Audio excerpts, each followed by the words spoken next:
We're here today to talk about what you can do with your English degree. And our panelists all have English degrees, some of them from this department, and they've all taken different paths to create for themselves exciting and rewarding and fulfilling careers.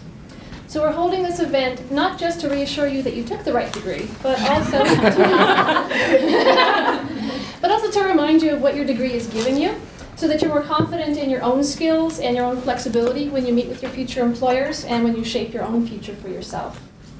So we're quite excited about this panel today, and we hope you are too.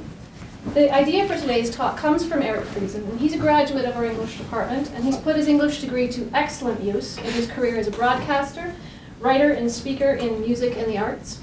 He broadcasted at CBC Radio for 12 years, hosting shows like All in a Day, Radio Noon, The Passing Show, and ultimately The Eric Friesen Show, the first network morning music show. He moved to American radio in Minnesota, and then he came back to CBC in Canada to continue his career in music broadcasting and documentary. He continues work as a consultant and a writer in the arts and music, and serves on the board of directors of many arts organizations. Eric received the University of Waterloo Arts Alumni Achievement Award in 2008, and subsequently created and chairs the English Advisory Council within our department. So we're very grateful to Eric for this event today and for the many ways in which he's contributed to and enriched our department and its outreach. So thank you, Eric. Thank you. You're going to find out a lot more about the panelists here in the next hour, but I'll just briefly introduce them for you to get a head start. So James Bradshaw is post-secondary education reporter at the Globe and Mail, and he received a BA in English from Queen's and an MA in English from the University of Toronto. Charles Finlay, who will be joining us in a few minutes, I'll introduce him in his absence. He's VP and Senior Legal Counsel at Bank of Montreal in Toronto. He has an Honours English degree from Queen's, an MA in English from the University of London, and an LLB from Dalhousie Law School. And among other things, Charles has worked as a volunteer with... There he is. See? There Charles. You just announced his name. Thank you. You go to the end of the line there, Finlay. Perfect timing. Yes, very good timing, Charles. So among other things, Charles has worked as a volunteer with former prison inmates and with those suffering from mental illness. Archana Rampure is a national researcher for the Canadian Union of Public Employees. She's got a BA in English from Waterloo, an MA in English from the University of Alberta, and a PhD in English from the University of Toronto. Samantha Trieu is a marketing program specialist at Fongo as a Cambridge-based startup. She also worked at OpenText, which you're probably all familiar with as well. And she graduated from our department with an arts and business, rhetoric and professional writing co-op degree last year, I think, right? Okay, so she's our most recent graduate. And Russell Wong is manager of marketing and communications at Waterloo in engineering. He holds an honors BA from Waterloo in English, rhetoric and professional writing, and with an applied studies and cognitive science option. And before he joined English, he studied electrical engineering for 2 years. So the plan this afternoon is that Eric is going to talk with each of these panelists and draw some questions, some answers out of them about their degrees. For 45 minutes or so, there'll be some time for questions and answers from all of you, and then we can mingle, have some food, and continue those discussions. So please join me in welcoming all of our panelists. Thanks very much, Heather. I should just say that you've actually had a recent promotion, haven't you, Archana? Not sure I'd call it a promotion, but a change. A change. Yes. So tell us what you're doing now. So I'm currently the political action coordinator for CUPE National. So I was a researcher. It's my fault I didn't update the bio for the last 4 years. And I've moved to Ottawa, and I'm coordinating our various political activities across the country. Great. We're glad that all of you are here. Welcome. Delighted. I've wanted to do this for a long time. I chair, as Heather said, the advisory council to the English department, which is a really interesting group of people because we've got about 18 people, all ages, all backgrounds, all sexes on it. And it's such an interesting group because we have everything from a labor activist, if that's what I can call you, to a lawyer, to me, a broadcaster, to filmmakers, to journalists, to we've got a peace activist. We've got all kinds of people on it. And it always seemed to me, as I looked around the room as Fraser and I assembled this group, and we have people working in high tech as well, like we have here today, it always seemed to me that it was just that an English degree could just open the whole world to you in terms of what you might want to do. Some of you, I'm sure, know what you want to do, others don't. When I came to Waterloo, I knew that I always wanted to stay in broadcasting. I'd already been in broadcasting, I was a child broadcaster, and I've never looked back. I've sometimes not been very happy in it, but I've always stayed in it. But I came here because I thought that I had this naive idea that an English degree would give me a really good education, a well-rounded education, which would really help me later in my life as a broadcaster. And I was right. It took me a while to really understand that, but I certainly do understand that now. And I think you're going to get similar stories from all of us here. So the idea is that we'll give all of our panelists a chance to talk a little bit about their own career paths and how they've made their choices and developed as they have. And then I'm going to open it up to you to ask questions, because that's the real purpose, is for you to be able to ask us, any of us, any questions at all. I'm sure you're all interested. I'm sure some of your parents wouldn't mind being here too. What is the value of an English degree? Well, we're here to tell them, and by God, we're going to keep telling them as a council that an English degree has incredible value beyond teaching or continuing in academia. And there's nothing wrong with that, but not all of us are suited for that. I certainly wasn't. And so we're really going to explore all that this afternoon. So I'm going to begin in no particular order. I'm going to ask each of our 5 panelists why they chose to major in English at university. And since he got here last, Charles Finlay is going to be first. The last shall be first, as it says in the good book. There's always a danger to being last. You always get asked the first question in my experience. First of all, it's great to be here, and it's fantastic to see everybody here to answer sort of the existential question, which is what do you do with an English degree? I took English at Queen's, and I did because I loved English poetry. And that was a passion that I'd been introduced to by my mother, who was an English teacher, and I just, couldn't believe that people were gonna allow me to spend 4 years kind of reading books, which seemed an unbelievable sort of offer. And I also love to write, and I thought that it would provide me with the opportunity to do that. Unlike Eric, I had absolutely, and maybe you're a little bit more like me, but I had no idea what I wanted to do when I went into undergraduate. I had no idea what I wanted to do when I went into graduate school. I had no idea what I wanted to do when I went to law school. And I still don't really have any idea what I want to do. And I think that's absolutely fine. I think we're now at the stage where we all have a whole sort of different bunch of careers going through our lives, so we can talk more about that, but that's a little bit of my story. Okay. Sam, why don't you tell us why you chose to study English in university? I'm liking this chair. What is this, skipping? So I entered university in 2005, UWaterloo, RPW. I decided to come here because, like most of you, I was good in English in high school. I was the one who got the 90s. It was easy. I loved creative writing. I loved reading. I didn't know what I wanted to do coming out of it. I just knew that this was possibly a degree coming out of the University of Waterloo that I could monetize on, that I could make a living on. So it's a little more, dollars and cents sort of logic, but that's the sort of background that I came to UW. McLean said it was fantastic. The co-op program was internationally known, and I knew that I was going to get the biggest bang for my buck. Russell? Oh, darn. I didn't forget you. I was hoping, but so my journey was a little different, of course, as you may have noted. I started here in electrical engineering, and I actually made a lot of mistakes coming to university, and part of my job at Waterloo Engineering is doing recruiting for undergraduate students. And I actually tell them my entire story about going through engineering, going to English, because it's about the fact that I didn't make choices. I just moved blindly forward. And when you're in high school and you're good at English, but you're also good at maths and sciences and all these things, and the logical thing is to go be an engineer. At least that was in my mind. Logic was wrong.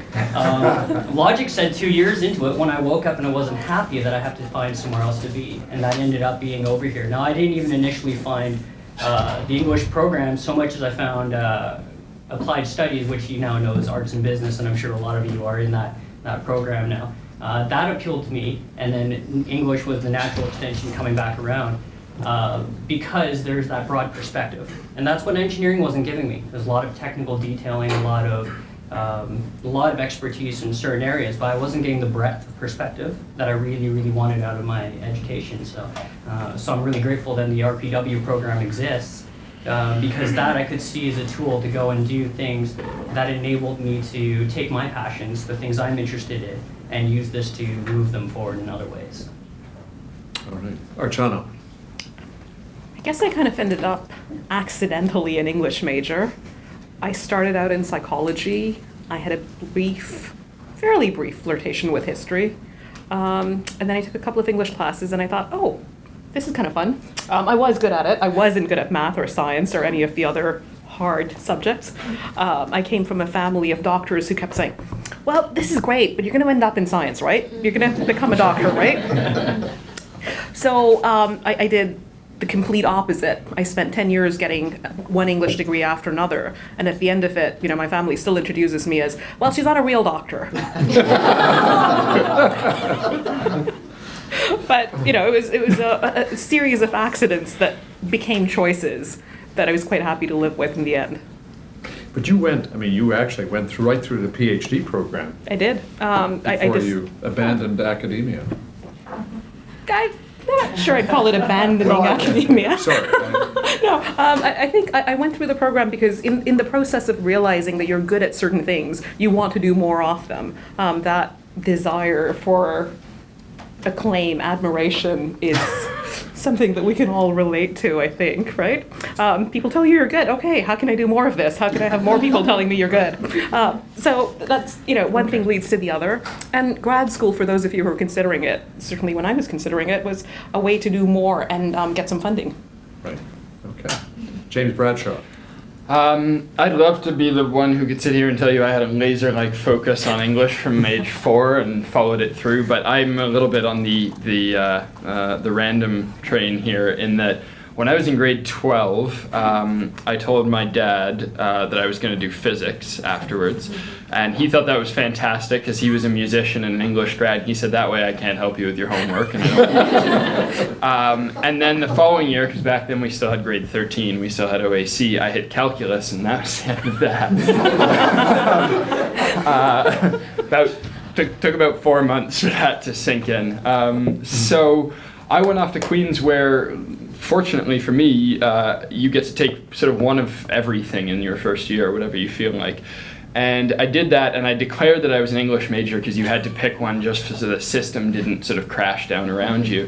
And after a year, I thought, no, actually, this really is where I should be. It's, it excited me more than the other 4 courses I took.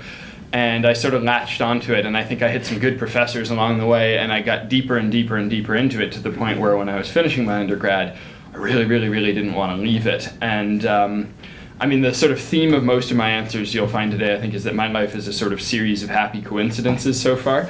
But I do feel like going through that program, I hit a point where I started to learn a lot of the right kind of skills to take advantage of happy coincidences and make them, make them into opportunities and make them into things that could be exciting and rewarding and occasionally even something you get paid for. So, happy coincidence. And how did you get from, because you took an MA as well, right? I did. At University of Toronto. How did you get from that to the Globe? Another happy coincidence? Yes, it was a very happy coincidence. I was doing a master's at U of T, and I was living in a wonderful place called Massey College. If any of you are looking to do grad school in English, I highly recommend taking a quick look at Massey. It's a real paradise.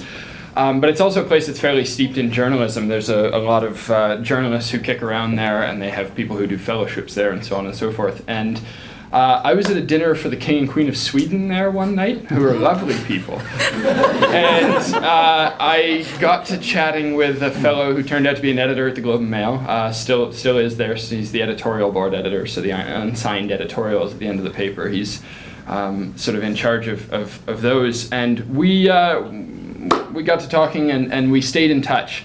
And down the road, as strange as this sounds, he let me kind of come and hang out at the Globe for about a week at one point. And to keep me busy and out of his hair, I think, he said I started writing things, and then he started publishing them. And then he had to explain to the editor-in-chief that no, they weren't because there's no byline on them. There's nothing to say who they came from. He had to explain that they were from this guy who doesn't work for the Globe and Mail, but had been kind of like hiding in a broom closet in the corner. And that didn't lead to an immediate job, but it created opportunities and contacts and led to a point down the road where they called me up at one point and said, we have a contract if you want to come in and interview. And here I am 5 years later. So again, happy coincidences. That's my theme. Charles, you said that, and I think it was probably half facetiously, that you went to law school and didn't know what you wanted to do, because obviously going to law school is different from taking an English degree, but how did you end up in the law?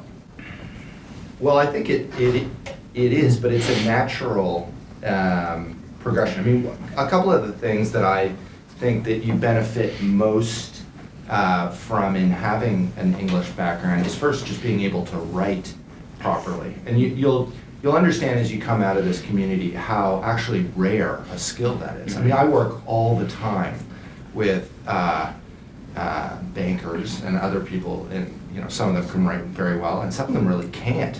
And you're just sort of amazed that that's true. But there are different professions and different lines of work where writing well is very important, and journalism obviously is one of them, and law is one of them. In law, writing and being able to make an argument effectively in written form is critical. So I went into law because I had a passion not only for sort of writing, and I thought it was something that would kind of give me there, but I was also interested in public service, which is another thing that I kind of picked up in the humanities as well. So I thought that would be an option there. But I was surrounded by people in law school who had done English backgrounds, and who were using their English degree in order to succeed as law students and then as very good lawyers. Now, Samantha, you've had a couple of jumps already. You've worked at Open Text, and you're now working at this, I guess, very cool sort of startup, yeah, in Fongo. Cambridge. Previous to that, in my co-op terms, I think like a lot of people in arts rhetoric, I was at RIM and I did technical writing, software documentation. I also did a co-op term with the Ministry of Transportation, so that's in, I think, St. Catharines, so MTO.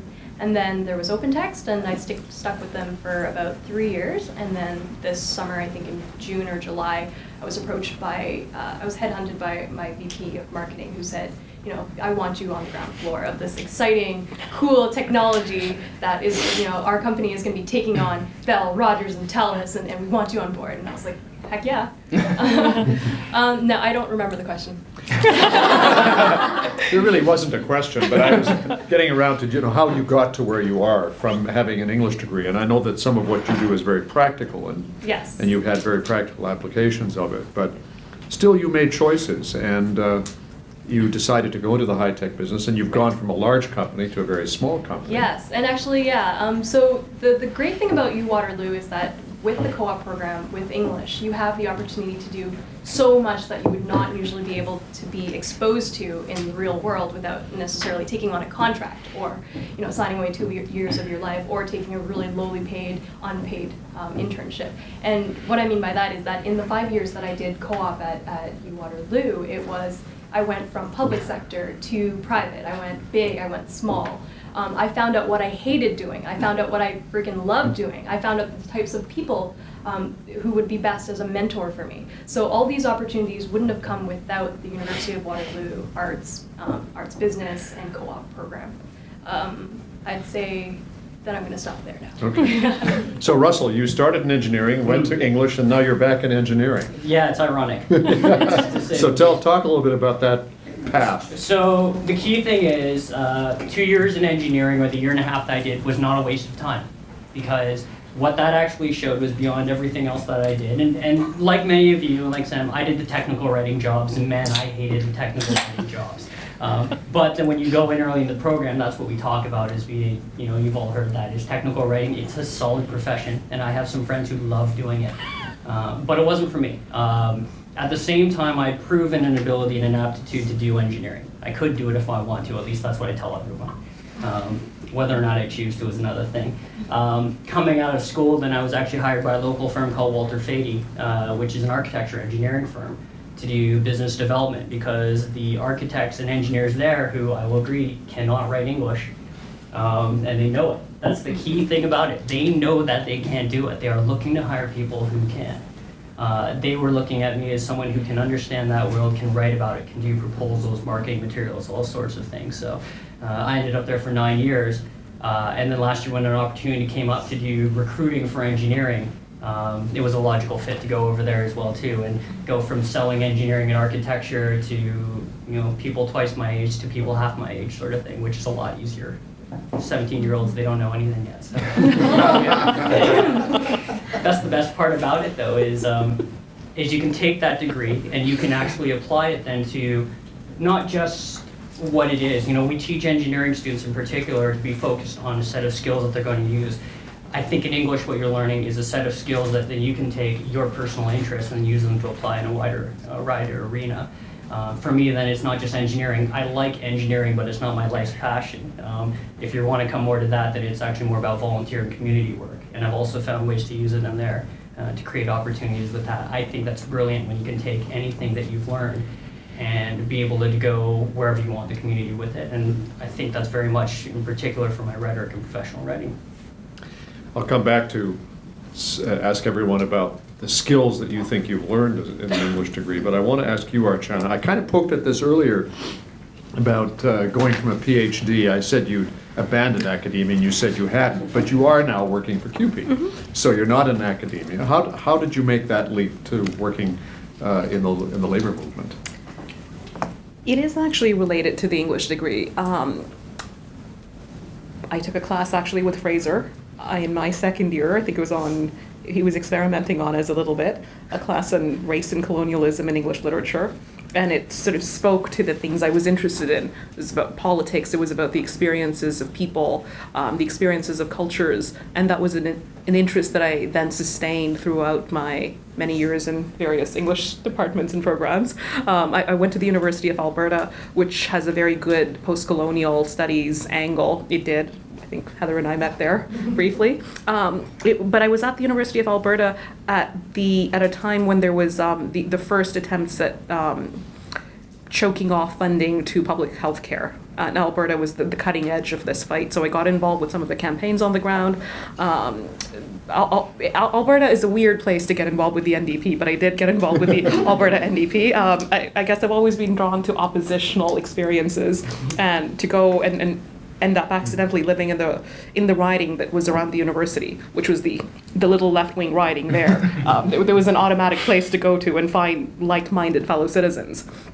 And then I came to the University of Toronto, where I was doing a PhD, but the University of Toronto also has a union for its grad students. And the grad student local there is a CUPE local. I got involved. I think I just sort of randomly showed up at a meeting, and next thing I knew, I was a steward for the English department. A couple of years later, I was on the executive. I ended up as the president of a very large local. It was about 5,000 members.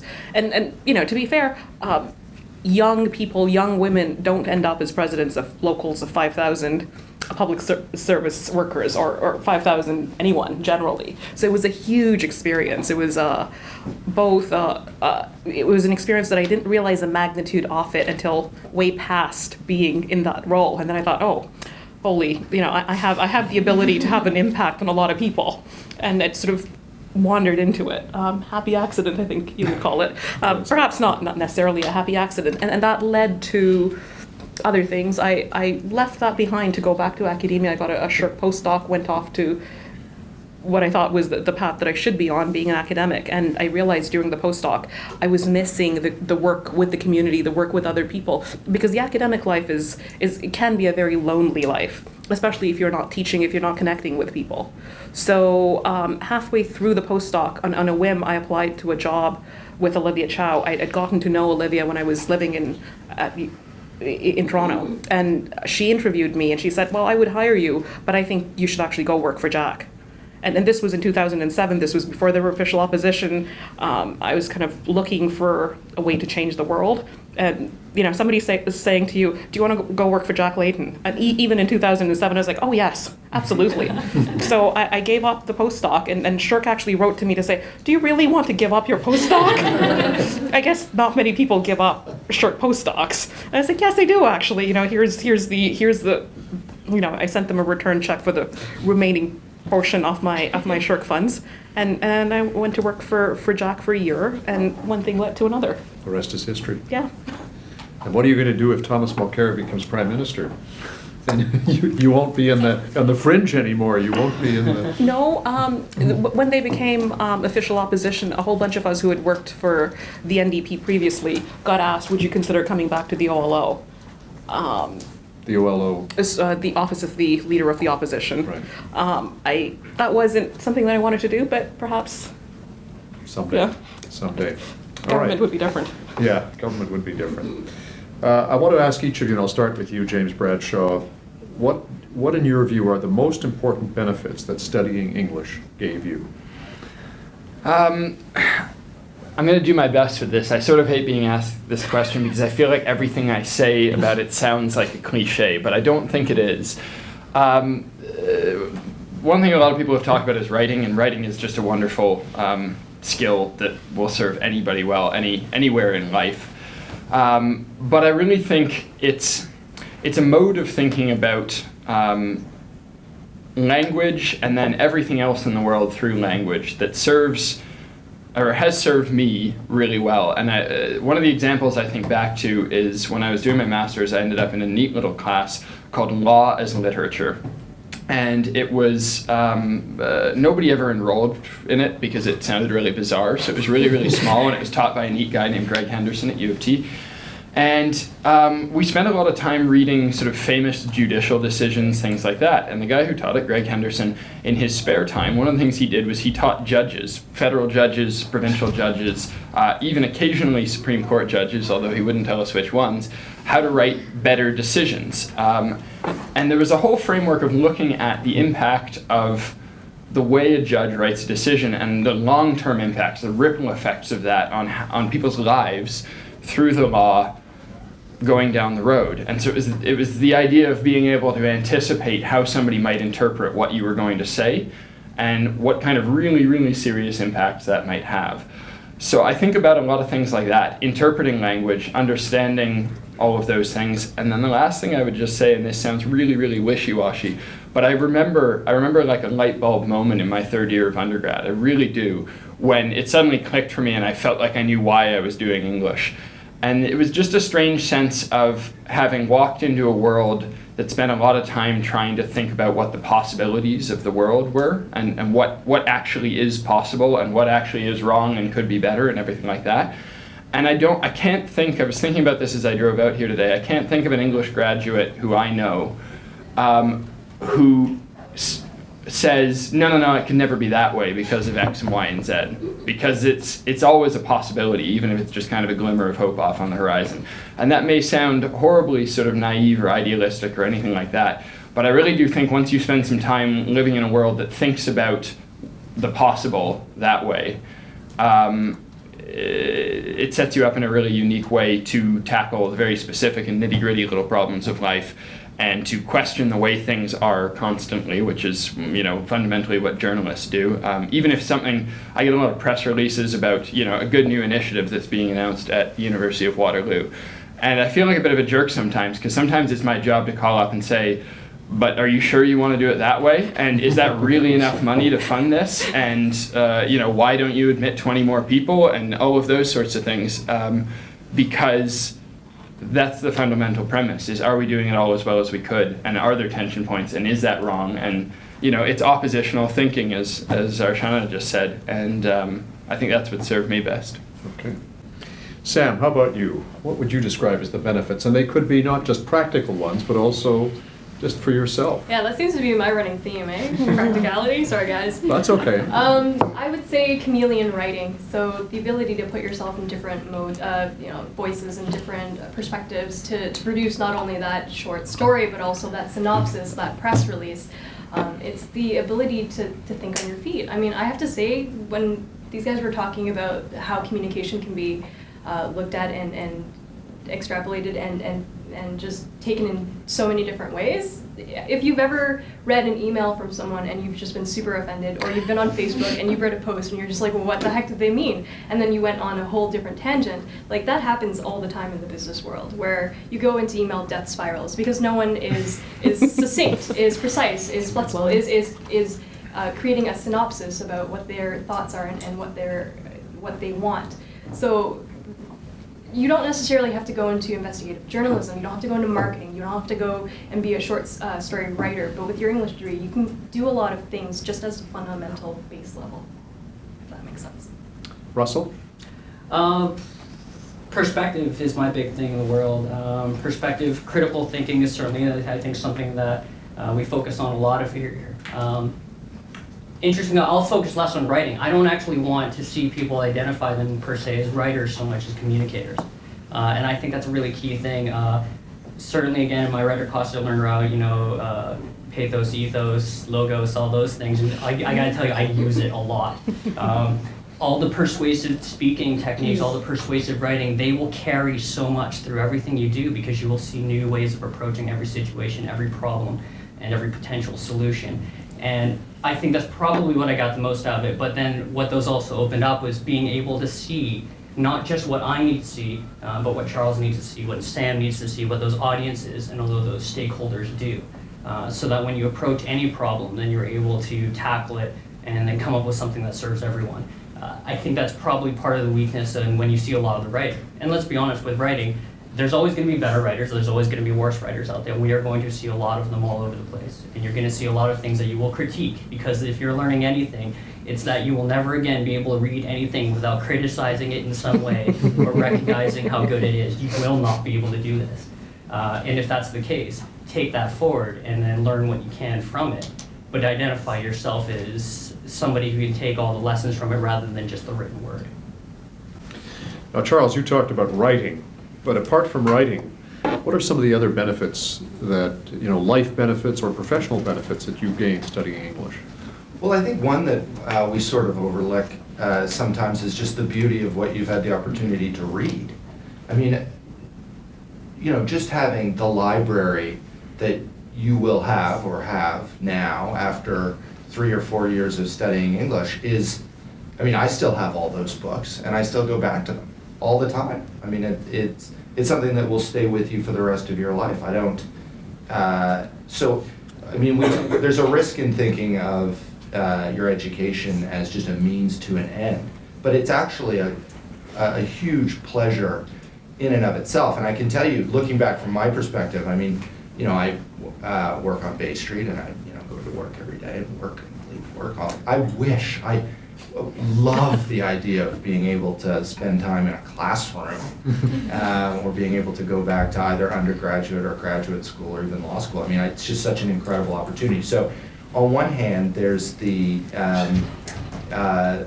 just having been in the presence of the beauty of the language and having the opportunity to go back to it and to understand what it can do and to just sort of apprehend its importance so you can go back to it for the rest of your life. The other thing that I think is important is understanding, and even if you only understand this as a vague sense, the power of language.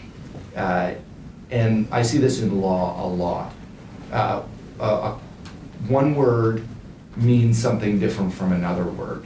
And two different words can have a huge impact on affairs of corporations, on affairs of state, on the lives of individuals, whether they're said words or written words. The fundamental lesson, I think, of any English education in English is words matter. And if that's all you leave an English education with, you're about 90% ahead of a lot of other people who are using words without any care for what they do and how long they last. So that's my little lecture on what I've gotten out of English. In all those treasures of books that you have, give me 2 or 3 favorites, writers that you go back to all the time. Well, like many of you will will go traveling, I hope, or you have already, throw on your backpack. And I took the little Norton Anthology of English Poetry, just the small volume, which is like that, which I got in my 4th year class, and I literally went around the world with it. And by the end of it, and reading it all the time, by the end of it, it was in like 4 different parts. And, you know, it was all, but the poetry of W.H. Auden, I'll never put that book down. The short stories of Raymond Carver, I'll never get over most of that. T.S. Eliot's poetry haunts me, you know, and you find yourself walking to work. I mean, I'm a banking lawyer. You find yourself walking to work reciting part of 4 quartets, like a crazy person, you know, and all your commerce colleagues who are bankers, and you know, they're, what's wrong with you? But you've been in the presence of that kind of beauty, and it never goes away. Archana, how about you? Benefits that you've really brought to your work? I thought you were going to ask me my favorite books. Well, No. I try not to be predictable. People have covered the importance of writing skills, so I won't, say that, although you could take that as read. The ability to write, but really the ability to represent experiences. What I do in my job, most union staff are called staff representatives. We represent the experiences of our members. So the ability to express in writing, but also in speech to employers, through grievance procedures, to articulate for people who are not able to speak for themselves, who for various reasons don't feel that they have the words themselves. I think that's a huge part of it. And the other part of it is also the breadth. Nothing you read, at least my personal experiences, is that nothing I read ever leaves. It's tucked away somewhere in the back of your mind, and it will come back and it will be useful. So just the vast breadth of things I was able to read, and the way the things that I read interacted, engaged with what was going on in the world, what is still going on in the world. Kind of a abstract response. Yeah. Favorite books? Me? No, well, for her Sorry, first, sorry. then you. No, Yeah. that's fine. Just one. I was rereading it last weekend in an antique land, Amitav Ghosh. I think I read it in a class here in Waterloo, probably 15 years ago. Wow. Okay, James, favorite book? Or writers? Pick 2 or 3. I've probably got a kindred spirit down the end of the table because I read a lot of T.S. Eliot and Auden and things like that. I pulled Eliot off the shelves a couple of nights ago. A lot of Graham Greene for some reason. I've been back to the end of the affair so many times I can't even begin to tell you. I've written papers on it. I've read it. It's one of those torn up books. And then I have little, bits and pieces here and there. There's a Wordsworth poem. Maybe somebody can help me out because I can't ever remember the name of it, with the leech gatherer in it. Does anybody know what I'm talking about?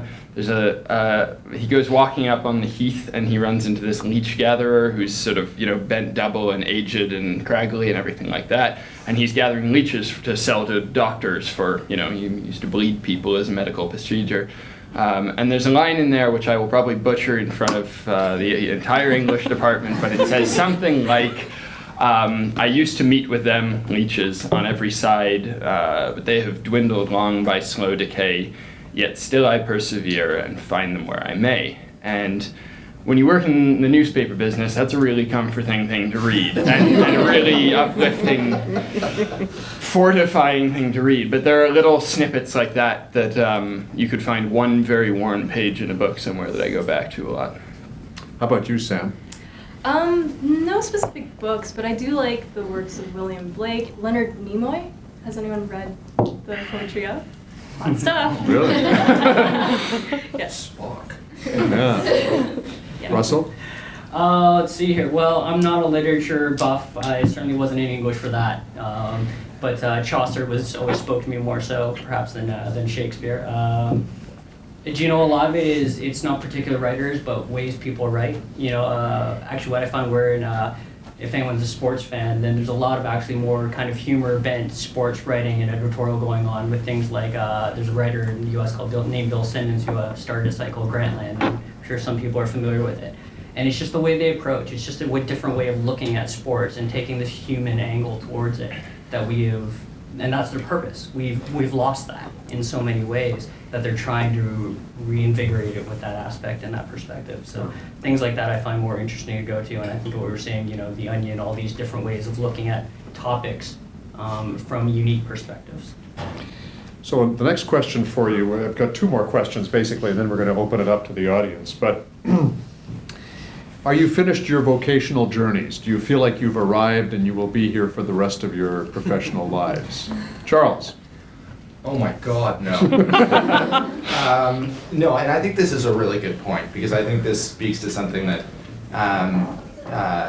that's true. Certainly, it's even truer maybe of your generation than of older generations, which is that you're never finished your vocational journey. You're going to continue to progress through jobs and through passions and through vocations and through different things that you want to do throughout your lives. I think that there's a real risk in thinking, I've just got to get to this place called the job, and then all of a sudden I'm just going to be perfectly fulfilled and everything's going to be great, and and that's just not realistic at all. All of the people, the most interesting and most educated people I know are continuing to develop. So. No, I'm not sure if I'm going to go back to school again. I mean, that would be a neat trick. I mean, I'd like to. But certainly there are, different careers down the road. And so no, I think the answer is no. And I'm not sure if you ever should really get to the end of your vocational journey. Sam, how about you?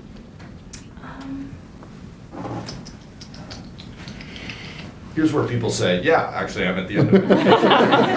I'm in the job I want to be. Yeah. No, absolutely not. And I think it's very true of the millennials. So the 80s, the 90s kids, I am an 80s kid, that we're not afforded, we're not a part of that generation that is done, finished 25 years, and then, or 40 years, sorry, and then you've got your pension. So ours is always continual retraining, continual opening of the mind, and the industries and the jobs that you have now are not necessarily the ones that it will exist in 10 years, in 15 years. Didn't exist 10 years ago, right?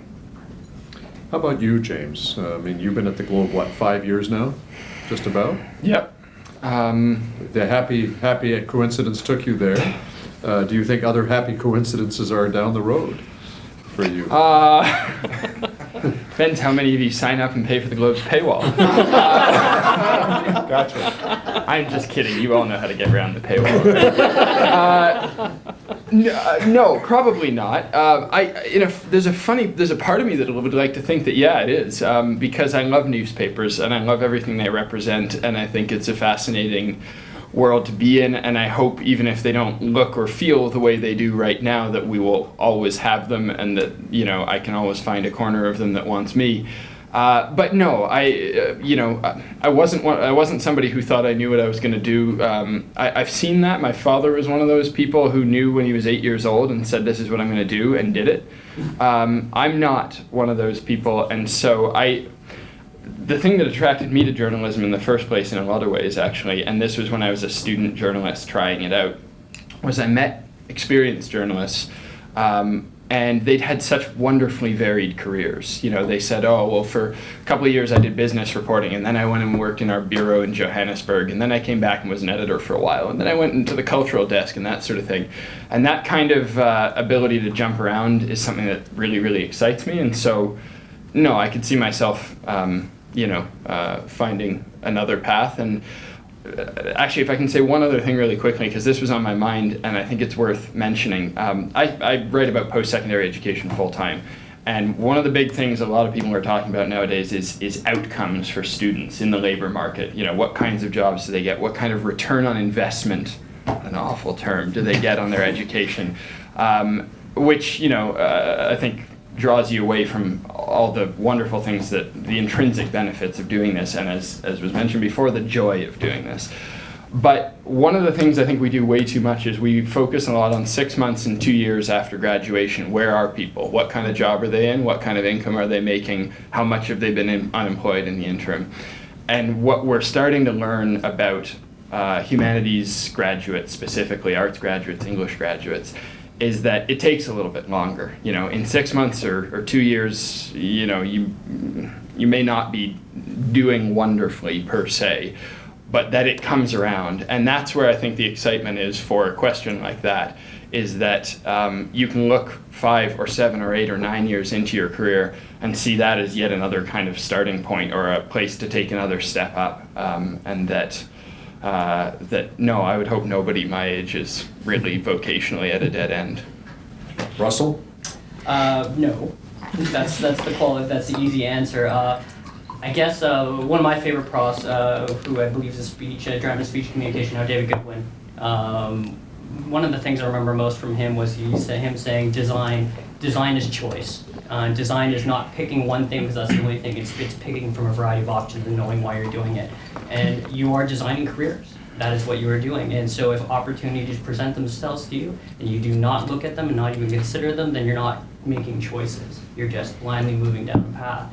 I would hope that as long as opportunities continue to present themselves to people, that they will always choose to look at them. Sam brought up, and it's an excellent point, I actually mentioned this to a lot of students, high school students, is there are a lot of jobs that did not exist 5 years ago. The key one that you're all familiar with is social media. I am not a social media expert, and never will be, but I've hired them.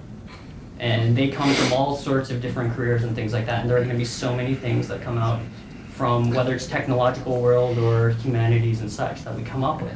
So if you ever see yourself at that stopping point, then it's not necessarily a question of that of you being there, but maybe that's your dead end in that particular area. And if an opportunity presents itself, then why not try that out? That's enabled me to be, in addition to working in architecture, I was an automotive journalist for a while. I do some arts and entertainment stuff as well with local theater groups and things like that. When opportunities come along, if you look for it, then that will just become part of your career, whether you are paid for it or not. And if you do that, then you're just going to be happy. And if you're happy, I really believe you'll be successful. As you were talking, I was thinking if there's that Irish saying, if you want to make God laugh, tell him your plans. And, I pull that out of my mother every once in a while to try and explain the path I've taken in my life. How about you, Archana? Are you with CUPE for the rest of your life?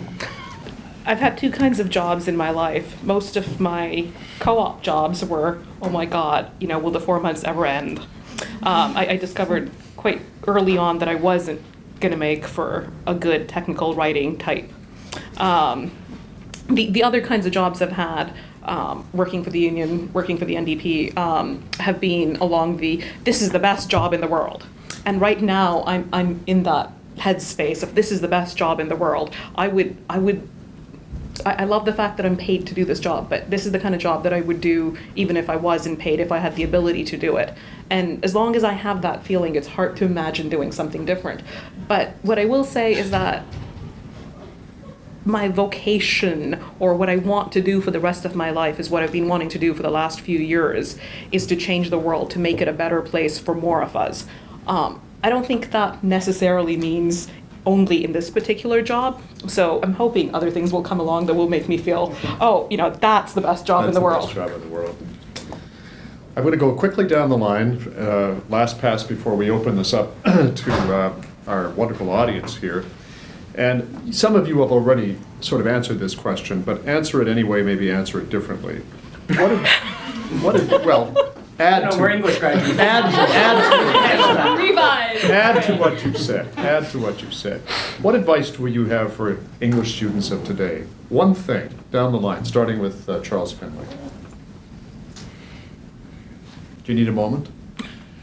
No, I think my advice is to, and this is very vague advice, but my advice is to, as much as you can, enjoy the journey. Don't panic. And you'll want to. There will come times in your career where you will want to panic. But remember that it's a process, and it keeps going and it keeps changing, and you're going to be absolutely fine. Enjoy it as much as you can. Sam? Good. Why do we keep skipping him? And you're still confused. I'd have to say, you love something, don't necessarily do it for the money. Like if you want to volunteer, if your passion is, let's say, social media, go out, find your local communities, your chapters, your summer events. There's Ignite Waterloo and there's Open Streets Waterloo, Kitchener, Cambridge as well. Like if there are things that are within your area, that's more likely for you to be able to make connections. And I hate the word networking, I really do, because it sounds like you're like, give me a job now, but it's not. It's about making those experiences, making those connections, and making them a genuine connection and a real experience, if that makes any sense. So love something, go out and pursue it, you know, be passionate about it, show off your passions. I think that's one of the things that differentiates someone who is, you know, mediocre and someone who stands out to a hiring manager. Okay, Russell, go for it. Yeah, absolutely networking. I agree. If you're not there for a larger purpose and some for a reason other than networking, you're not really doing anything effectively. The main thing I would say for you right now is gain as much experience in other things you want to do, and actually I can offer you an opportunity even to do this. As I've mentioned to Fraser, I have 20 plus student design teams over in engineering, and what we want to do, to be honest, is make them less about engineers. I would love for some of you and some of our environment and math and science and AHS students to come out there and join them, because I gotta tell you again, the engineers don't want to do communication stuff. They really don't. These are prime opportunities for you, and we're trying to make it more available to other students so that you can go and get these experiences working with teams, not designing vehicles or anything like that necessarily, but doing operations, administration, marketing, sponsorship, all these things. And if you come out with those, doing it on a volunteer sense, then man, it really positions you well when you get out into the real world and can say, I did this just because I love doing it. And when you do that, then employers really, really respond to that. So they can sign up with you afterwards? Oh, absolutely. Come talk to me about that. All right. Archana? Engage with the world.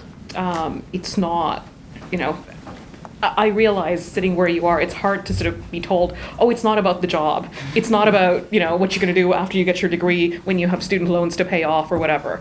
But you'll find a place for yourself, and if it's the right place, it's about you also having found that fit. It isn't about finding a job and sort of, you know, going towards it. It's about sort of organically ending up there.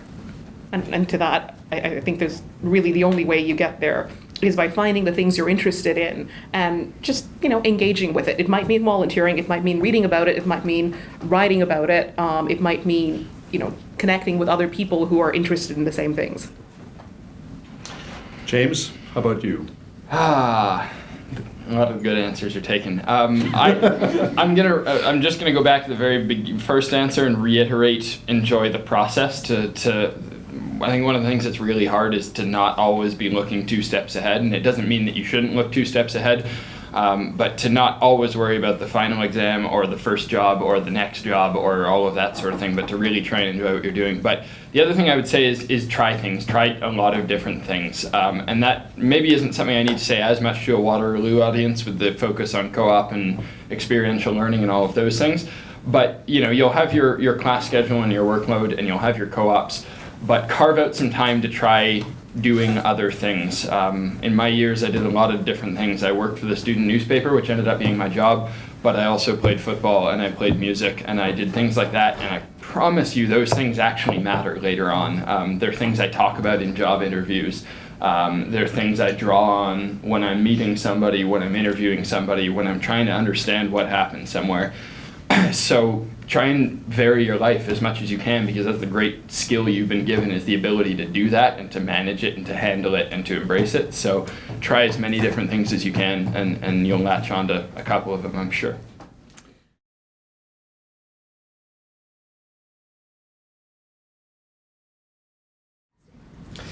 Well, yeah, the broadcasting started when I was a kid. I mean, I would listen to, you know, I mean, people don't listen this way anymore, but I listened to an old radio underneath the pillow when I was supposed to be sleeping. And I dreamt about, you know, being the voice on the air. You know, it was like a romance. It was like a love affair that started really early. And then I lived in this small town in southern Manitoba called Altona, Manitoba, where they had a radio station. It was a commercial, classical / religious station. And so I just hung around until they had to give me a job. Anyway, But then I did want to go to university. My father had not gone to university and was always sorry he didn't. But I was surrounded by two things in my house, books and records. My dad was a record collector. He played music all the time, mostly classical music, opera and stuff. And on the other hand, books. There were books everywhere. You know, some of the books that my dad had picked up were were in my room because there was no room for them in his library. And so I think it was kind of natural that I would then go to university, and I just wanted to. I felt that's what I want to study, and I took first year arts, and I thought about doing history as well, but I found that after the first year I really just wanted to do English. And then, you know, I really just wanted to continue being a broadcaster. And so the moment that I finished, and I was, you know, working in radio stations all throughout, working, you know, in Ontario as well as in Manitoba, and then I just continued. And it was just, but it was a passion right from the start. I always continued to want to do that. And as I say, there were times when I wanted to give it up, and I couldn't. You know, it just had a lifelong hold on me. So.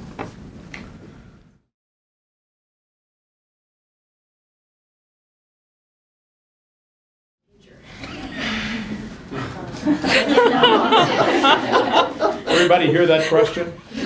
Okay. I fire them. Anybody else? Russell? But, you know, I guess I want to know why they think that. You know, English is always the punchline, and it always will because it's the easy go-to, right? It's the super easy go-to. But to be honest, English graduates are just coming out again with a set of tools, and if you look at it as you can do whatever you want that your passions are and are enabled by it, then you're fine. So that can be your answer to them. Is I'm probably more versatile than you, you know, depending on what that goes to. But that is simply the case. Anybody want to add to that?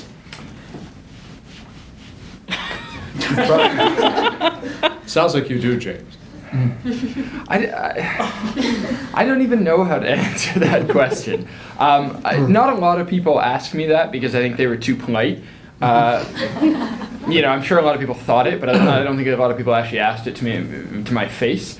I remember walking around in my orientation week, my frosh week at Queen's, and when one of the applied scientist groups would walk by, you know, we all had color-coded T-shirts so you can tell who's who, and we'd walk by and they'd go McDonald's because you know that was where we were all end up working, and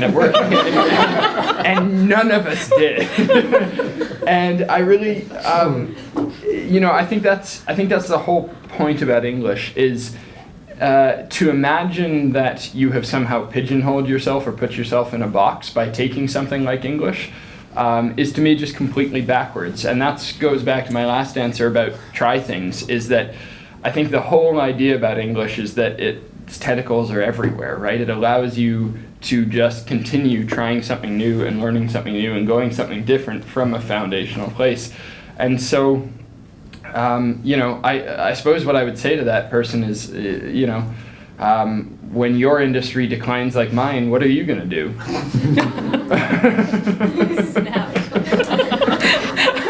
I would just say, though, that, you know, the degree you're doing is not who you are. Yeah. Absolutely. You know, coming out of university and getting into the workforce and deciding what you want to do isn't easy. I mean, I don't want to make it sound like it is. There will be times where, you know, you'll wonder if you've made the right decision, or if you've, you know, gone down a dead end, or you may lose your job. I did. I got laid off at the first job I had. It caused it was huge anxiety, created huge anxiety. So, there's a risk and if you think it's going to be easy, but just understand that that's part of the process, and all your peers are going through that as well. And don't look at the person up here who's made $100 million or whatever, because they're probably doing drugs or something. That's what I think. And so understand that it's not going to be easy. Don't expect it to be easy, but stick with it. And as I say, you'll come out just fine. I'm going to add one thing on that. 9 years I spent in an architecture engineering firm. 4 layoff periods, I never once worried about my job security because I had the irreplaceable skill set. Engineers, we're producing lots of them, and they will get laid off just as easily. Everybody will at some point. Many of us will as well. But what you take from it is that you have, again, a very versatile skill set and the ability to do it. And depending on what you do, defines that more so than your degree.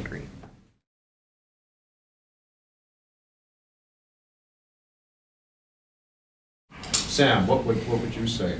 Find your passion and work like a dog.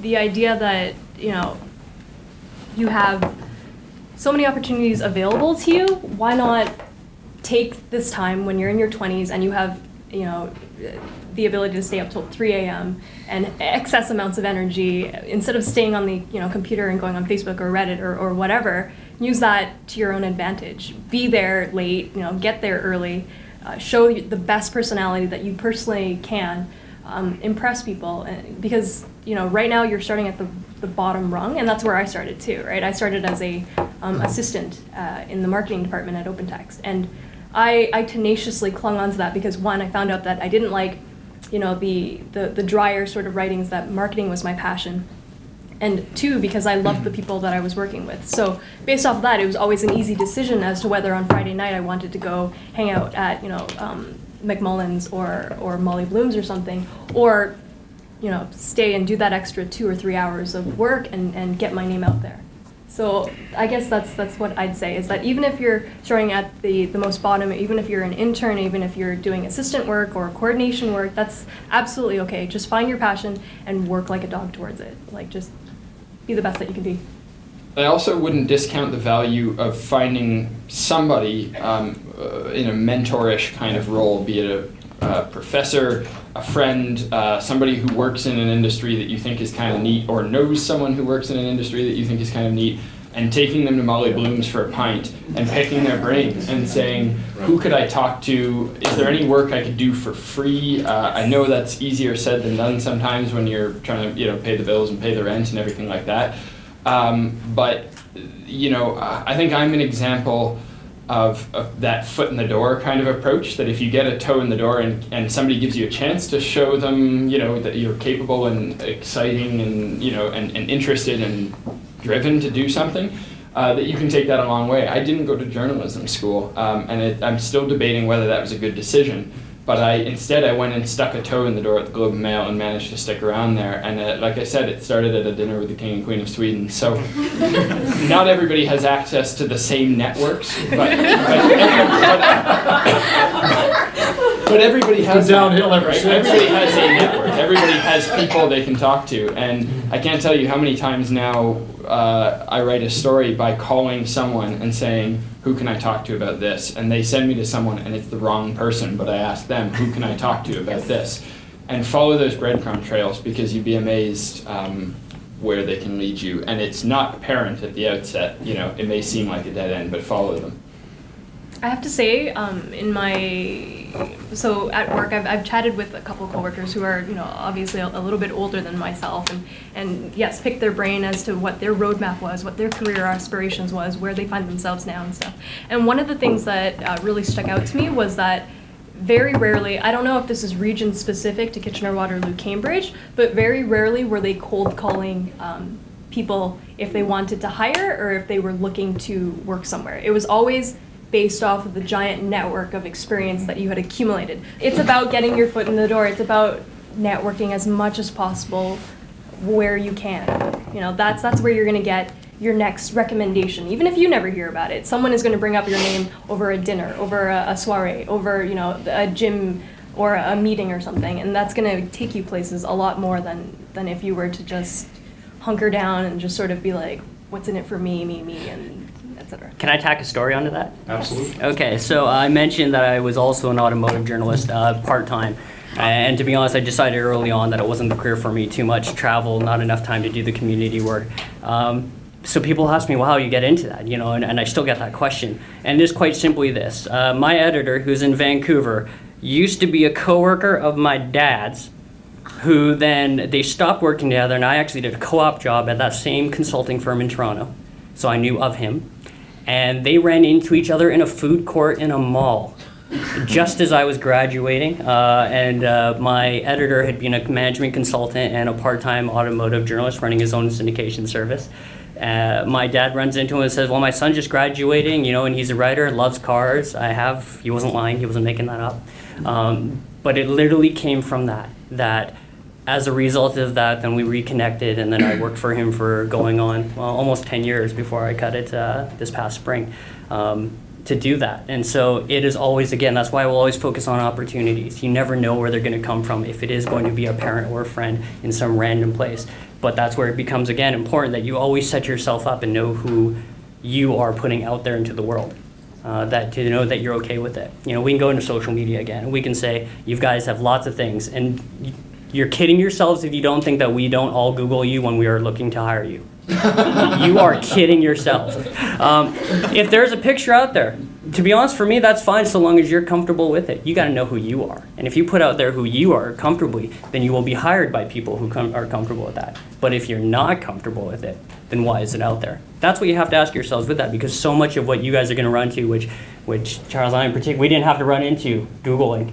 When we were getting hired by that, they had no idea what that was. Not back in '46 when I got But you will always run into that, and that is a big part of the challenge, is making sure that you're putting something presentable out there. And again, the most important thing is that you are comfortable with the image and the persona you put out, because if so, that's you, and then that will enable you to be successful wherever you go with it. So. Archana, you had So I get, for whatever reason, I get sort of emails forwarded to me from some of our folks saying, oh, so-and-so wants to come work for us, what do you think? And often it's because they've attached writing samples. And you can smell the phoniness, right? When someone writes to you or says, I'm really interested in the union movement, and they don't have a clue, you know what? Don't worry, don't bother. It's a waste of everyone's time. So whatever you do, whatever networking you're trying to do, it has to be the real thing. When you write to someone, when you cold call someone, if you're actually really interested in it, whether it's the environmental movement, whatever it is, if you're actually really interested in it, it does come through, and people are way more willing to talk to you about it. Because I do have people who come and say to me, oh, how did this happen? I'm interested, I want to get involved with stuff. I'll sit down with them, talk to them, internships, this, that, and the other thing. But it has to feel real. If it's just a cold call, they're sending out 600 emails, and you're like, oh well, delete. Yeah, that's a really good point. I would just add to that, when you start connecting with someone, whether it's in an informal way or whether it's a formal application, for God's sake, do your homework. Show the person that you're talking to that you know that you care, the passion, but also that you've done your homework, that you really know and understand the business and how this person's related to it. I have a lot of people who come up to me and say, well, I'd really like to work for the CDC, or I'd like to work in radio. And you start probing a little bit, and you realize they hardly ever listen to the CDC. So, it's just kind of sexy, maybe. Used to be, anyway. It's a job, and that's just an insult to anybody that you're going to talk to. They're not going to pay attention, and so it's really important to do that.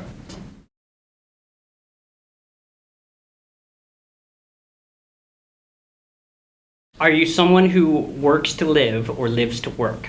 That's the key important question, and most of you are not yet in a position to answer this. And this is where co-op, this 2 years, is extremely helpful, because you get these opportunities to walk away from a job if you don't like it. That is how I discovered I didn't like technical writing. That's how I discovered that I didn't like management consulting, all these things. But it will become clear over the course of your life if you are someone who, again, works to live or lives to work. And if you live to work, then it has to be your passion, because that's the only way you're going to be happy and successful. But if you're someone who works to live, then you're going to find your passions elsewhere. You're going to do a job and you're going to be good at it. And you're going to make your money, pay your bills, and then find the things, whether that's volunteer work, whether it's broadcasting on part-time or community work or whatever or whatnot. And if that's the case, it's all about finding happiness. So if you can answer that and say, you know what, I'm somebody who works to live and I find my passion elsewhere, then absolutely, consider doing that. But if it's not going to be part of your life's passion and you know it's going to make you miserable, then there's no reason that you'd want to do that to yourself. I can't see any reason. So, Charles? Yeah, I just think that that's really, really good advice. I think one of the reasons why, the last sort of two most recent generations are and the statistics show this, relatively miserable at work is because our expectations of work are so incredibly high and impossibly high. Work isn't your spouse. It's not your family. It's not in many circumstances gonna love you. No, I mean, but these But are not in all circumstances. Yeah, There no. are some, apparently. Yeah. So- But I mean, these are obvious points. Nobody loves you, Charlie? No, they do, but just not at my job. But, I mean, these are obvious points, but they deserve to be made. People sort of go out and think work is going to be like some kind of religious experience. And you come out of university and your first job is maybe it's at the Gap. Mine was. And you think, oh my God, what happened?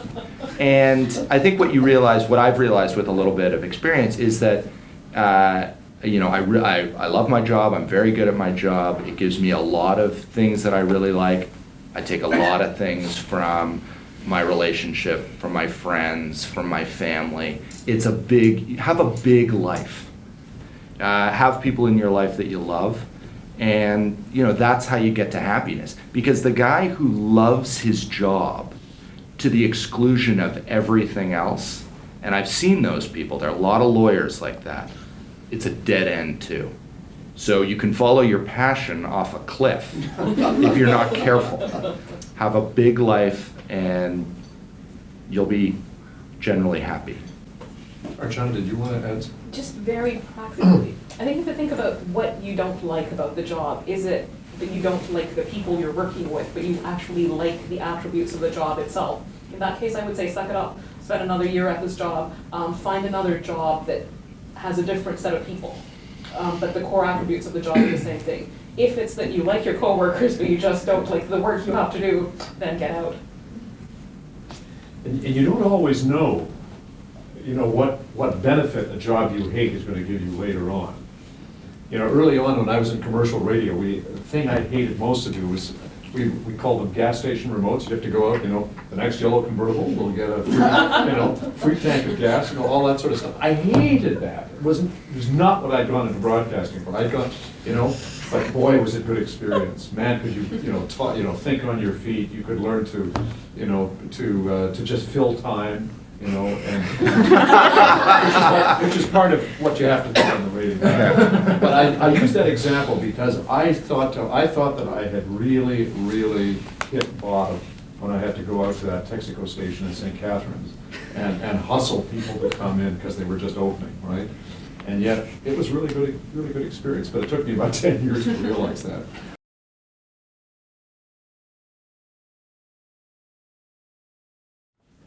I think it's a different experience in that if you don't hand in that assignment or that paper, or you hand it in late, or you slip it under the door with a different timestamp or any fun stuff like that, like your professor is not going to chase you down. Like there's no professor out there who's following up on like 30 or 60 or 90 or 200 if you're in arts biz and in an intro class and demanding that paper. It's what it is. But in the real world, I think it's a bit of a different experience in that people will be asking you. There's going to be passion there. There's going to be people breathing down your neck. There's going to be your own sense of frustration or anxiety or elation when you do get that thing in, or when it does get published, or when you do get kudos from someone else. So I think it's kind of like apples and oranges. I don't want to offend anyone who's in academia right now by saying that like the momentum is not there. But they're like when you get into deadlines that are associated with people and lives and money, then I think it's a little different, just a little. If you don't hand it in on time, if you hand it in late, even if you didn't get the extension and you're docking yourself marks, you're mostly letting yourself down. You may be letting your professor down a little bit because they're expecting a lot out of you, but you're mostly letting yourself down. And I think what you'll find quite quickly in most jobs is that there's a team of people relying on you, and that creates a certain energy, if you like. I think I'm actually somebody who deadlines help me. I think Me too. you give me 2 hours to write a story, I'll write your story in 1 hour and 58 minutes. You give me 2 weeks to write that same story, I'll write it in 2 weeks, right? And I'm not necessarily Show of hands, sure. everybody, yeah, that's what I thought. That's what I thought. Sure, the latter will be better, right? So I think there is a creative energy that comes from that kind of pressure. but I think what you have to do is you have to reassure yourself. You have to tell yourself, that you have the confidence that you can do it in the time allotted to you. You have to remember that everybody does miss deadlines. I still miss deadlines. The newspaper is not happy about it. It creates a lot of problems for me if I do. I don't make a habit of it. But as long as you are doing the best work you can in the time allotted to you, that's what's asked of you, really. I'm going to wrap it up there. Are you going to wrap it up, Heather? I just want to say that probably all 5 of these people have missed deadlines today because they've been here. But it's been great to have them here, and I want to thank them all for coming. So, and now we can have a chance to